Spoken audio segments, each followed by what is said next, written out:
consistent.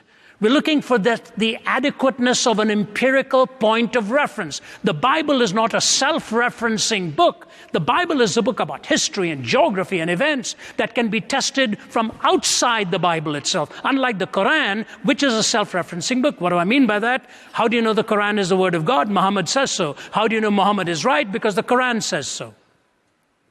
That's what you call by a self-referencing authority. The Bible is not thus. It has points of verification or the capacity to be falsified if it is not right from sources outside itself. Logically consistent, empirically adequate, and experientially relevant. It makes a difference in how you feel and think and act. There is an existential aspect to it, even if not central. There is an entailment. It follows naturally. But then what do? We take logical consistency, empirical adequacy, experiential relevance. What do we put that test to? To the 4 questions of origin, meaning, morality, and destiny. But what are the subjects? The subjects are God, reality, knowledge, morality, and humankind, which is theology, metaphysics, epistemology, ethics, and anthropology. Big words. 3, 4, 5. 3 tests, 4 questions, 5 disciplines. That's been the apologetic I have followed in my entire ministry. The 3 tests for truth, the 4 questions that have to be answered, the 5 disciplines that have to be understood. What happened in the 1960s goes back actually to the latter part of the 19th century. In 1893, there was a man by the name of Vivekananda who came into America and began to speak at that time to the American audiences. When Vivekananda started to speak, for the first time, people were sort of in a state of shock. It was the Parliament of World Religions, and there it was in 1886, I guess it was. And he was an uninvited speaker, but he was a brilliant man, a brilliant Indian scholar. He was knowledgeable in Western philosophers, Eastern philosophers. He'd read people like Kant and Hume and all of them, and he had understood the early days of Darwinian thinking. He would quote these things right, left, and center. He walked up to the platform, and as he began to speak, his opening words captured the audience there in Chicago. All kinds of scholars had presented what they had done, and then Vivekananda walked up and he began with these words. Brothers and sisters, we who come from the East have sat here on the platform day after day and have been told in a patronizing way that we ought to accept Christianity because Christian nations are the most prosperous. But we look about and we see England, the most prosperous Christian nation in the world, with her foot on the neck of 250 million Asiatics. We look back into history and see that the prosperity began with the invasion of Mexico. Christianity wins its prosperity by cutting the throats of its fellow men. At such a price, the Hindu will not have prosperity. I have sat here today and I've heard the height of intolerance from you. I've heard the creeds of the Muslims applauded, when today the Muslim sword is carrying destruction into India. Blood and sword is not for the Hindu, whose religion is based on the laws of love. Western spirituality arrived with that speech. Western apologetic with an Eastern worldview. I call it a Western apologetic. The university doors opened wide to Swami Vivekananda. The fascinating thing about what I just read for you is this. Vivekananda used clever logic. He looked at Christianity in the way it was abused, looked at Hinduism without any abuse, and talked about one as being pristine and the other as being horrific. If I had asked Vivekananda, what do you think of the two of Graham Staines and his boys in a van in our day now, as kerosene is doused on their van in the state of Orissa, and the match is lit, and the van is burning, and the boys inside screaming, and the father with his 2 sons, and nobody is stopping to help because the Hindu radical is burning them to death. What do you have to say about that, Vivekananda? Do you know what he would say? That's not Hinduism. Then why did you take Christianity with its abuse and call it Christianity? Very clever logic. But Vivekananda stormed our universities, and in the late 1800s, America's academics were so swayed by him. Go back and see the articles that followed as a result of Vivekananda's talk. And he did the rounds all over. He was a brilliant guy. He knew exactly what he was doing. And then he discipled a handful of people. After Vivekananda came a man who was a contemporary of his, Yogananda. Yogananda had nice curly locked hair, had very angelic looking features. And Yogananda took this one step beyond Vivekananda. What did Yogananda do? He basically made religion syncretistic, that we are all teaching the same thing.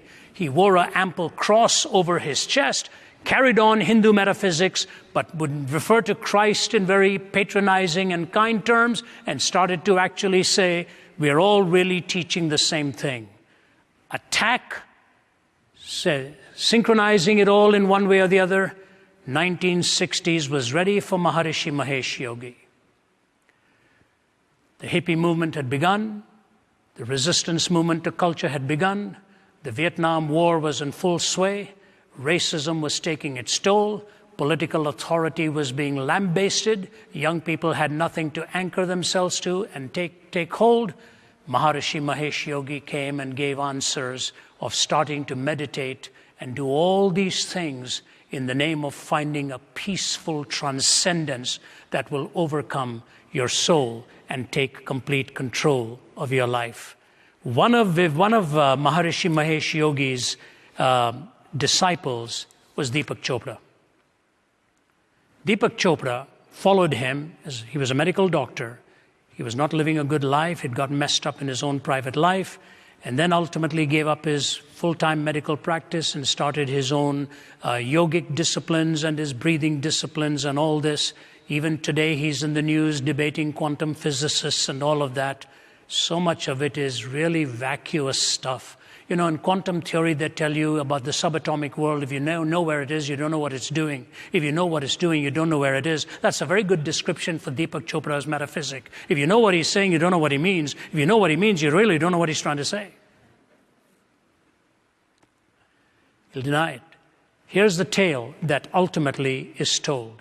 If you were to take carefully what it is that the worldview of spirituality then built itself on, it's very simple and very detailed in the way it ultimately gives you the answers to what it is they actually believe.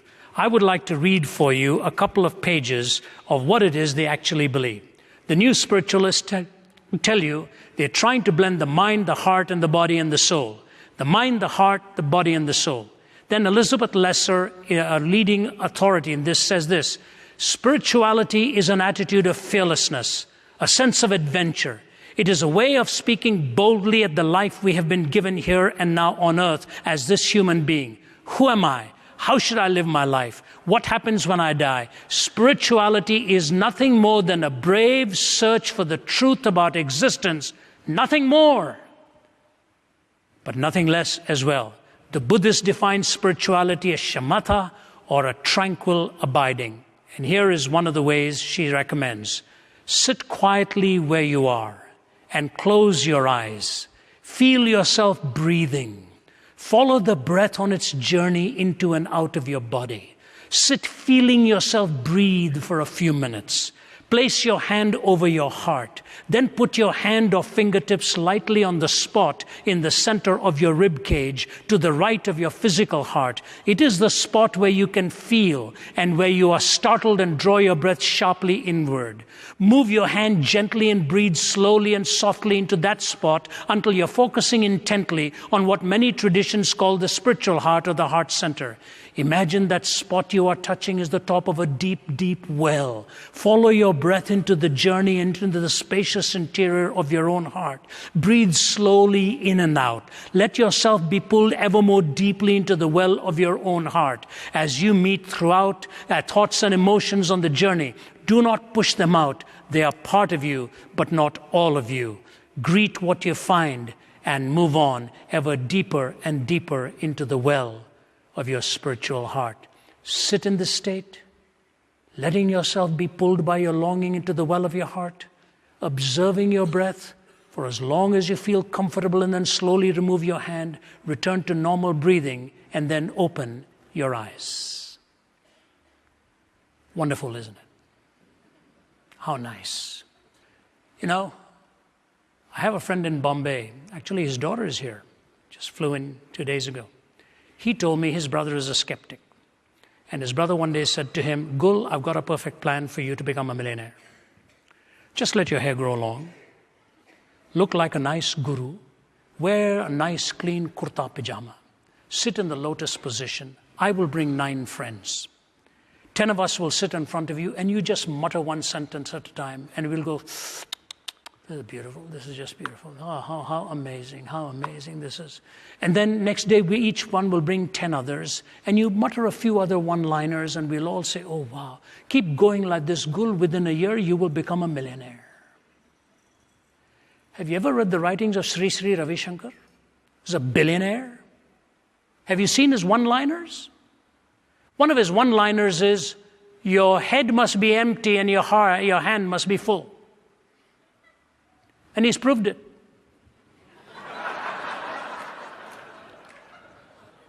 Again and again. Do you know the people from around the world that go to hear Sri Sri Ravi Shankar for this kind of stuff? The Singapore Straits Times had a whole page on his one-liners. Most of it was esoteric nonsense.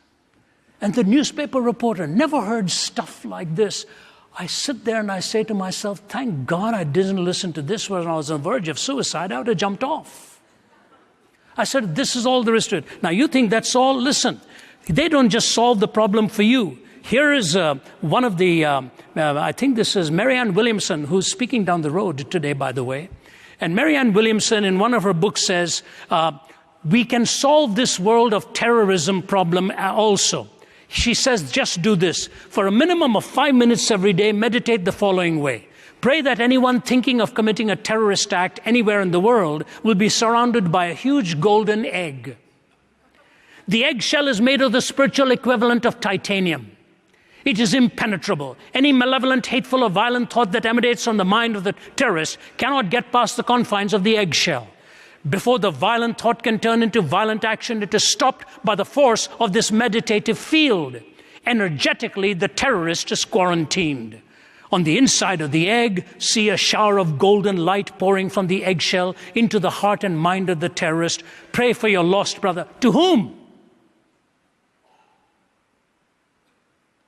To whom? All of a sudden, from an inward-looking, monistic view, you are all there is. Suddenly she throws in this word, pray. For who? To whom? And then she goes on to say this, see him or her healed by the force of divine love. Divine who? Wrapped in the arms of angels, reminded of who he truly is. Do this 5 minutes every day and tell everyone you know to do the same thing. We'll quarantine terrorism. My goodness, I don't know why the Mossad and the FBI and the CIA didn't just take an eggshell around and get this whole problem solved. You know how this all actually ultimately ends? It ends very simply with these particular words that I want to read for you and tell you why I think this actually happens. I wrote it out in my book this way. In the beginning, God. God spoke, but that was a long time ago. We wanted certainty. We wanted it now. For this only reason and rationalism would do. But that was not enough. We wanted to see. So we went into the senses and found the empirical. But that's not what we really meant by seeing. We really meant we wanted to feel. So we found a way to generate feeling into the picture. Truth was framed into a scene. But the scene was left open to interpretations because scenes are not absolute. So the story was told as an art form. But the reader still didn't like it because he was not the author. So he read the story while he sat in a reconstructed and deconstructed cubicle to make of the story whatever he wished. But what does one do with the long reach of the empirical? The best way was to find a blend between the empirical and the satirical and end up with God again. The only difference was that God could not be the storyteller, and we still needed God. So we became God. That's the trail. If you add to this the Buddhist link Add to this the Taoist link. Add to this the Hindu and the Greek link and so on. What you really end up with is no absolute truth. Morality is relative. There's no purpose and meaning. Language will ever shift and be redefined by the definer who wants to do the defining. So you end up with a postmodern mindset of no truth, no meaning, no certainty.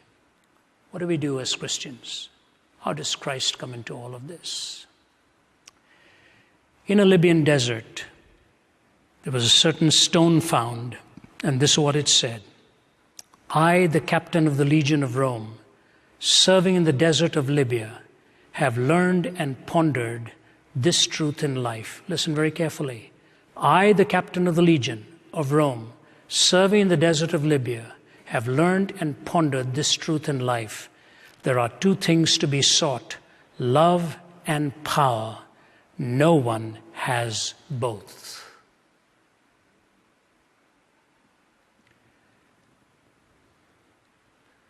When Gaddafi was finally cornered,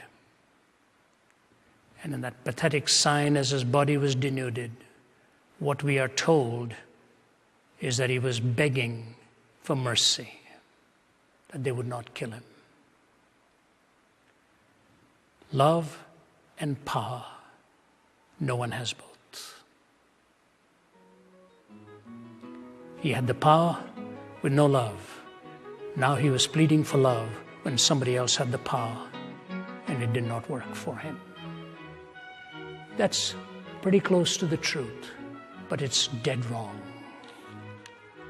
There is one person in the world who has both love and power, and that is Jesus Christ.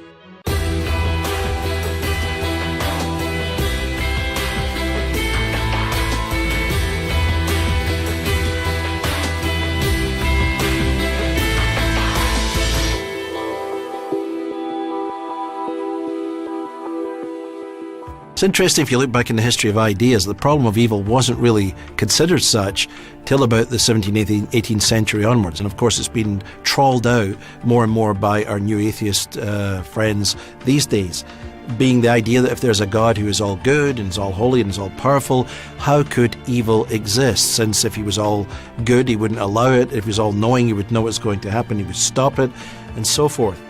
But I think when we look at it, this argument from evil is actually an argument that points us towards also the existence of God.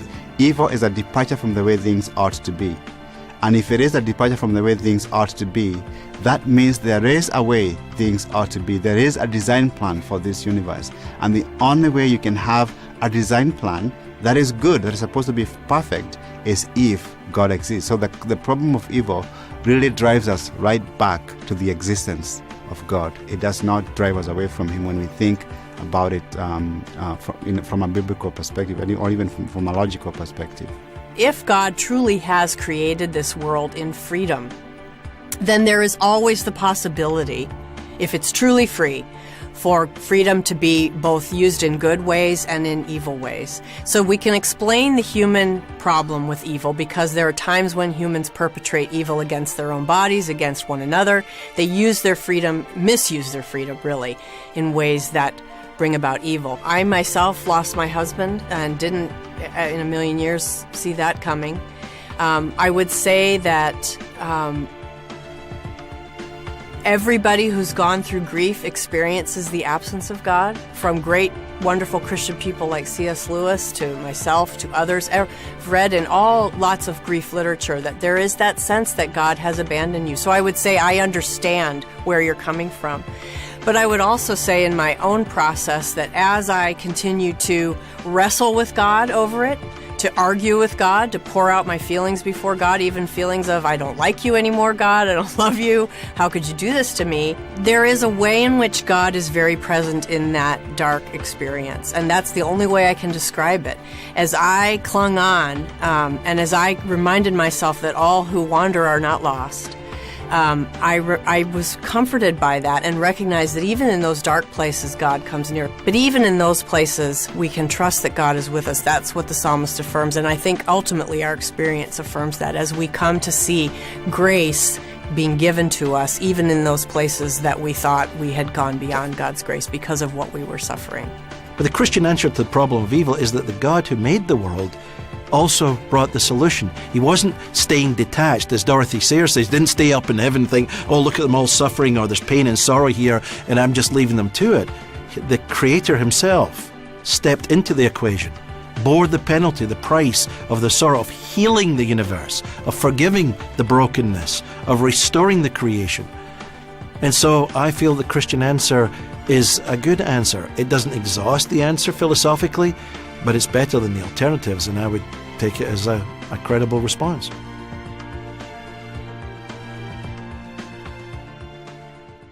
My honor to be with you here at Princeton. When I was in Germany. India, very close to Bangladesh. George Washington University. South Africa. In Africa. So the global family of humanity is really like what John Wesley would have said, the world is our parish. People are interested in having a spiritual life, but treat faith more like an a la carte menu at a restaurant, choosing what they like and dismissing the rest. Cutting through the hype and seduction is the clear voice of author and apologist Ravi Zacharias in his book, Why Jesus? Rediscovering His Truth in an Age of Mass-Marketed Spirituality. Ravi answers the attraction known as the New Spirituality. Billy Graham calls Why Jesus a powerful defense of how Jesus Christ brings meaning and hope to an individual life. And Charles Swindoll says, I'm not acquainted with a brighter mind or a more relevant and devoted defender of the faith than Ravi Zacharias. Why Jesus is available in bookstores now or online at rzim.org. The purpose of RZIM is to engage meaningfully with the questions and heartfelt issues of our culture. We do that in areas of business, academia, politics, the arts, and media. We live in an age of confusion, and people from every continent are beginning to wonder whether there are any answers to life's biggest questions. And RZIM consists of over 50 speakers and adjuncts operating in over 20 countries, working at every level to reach those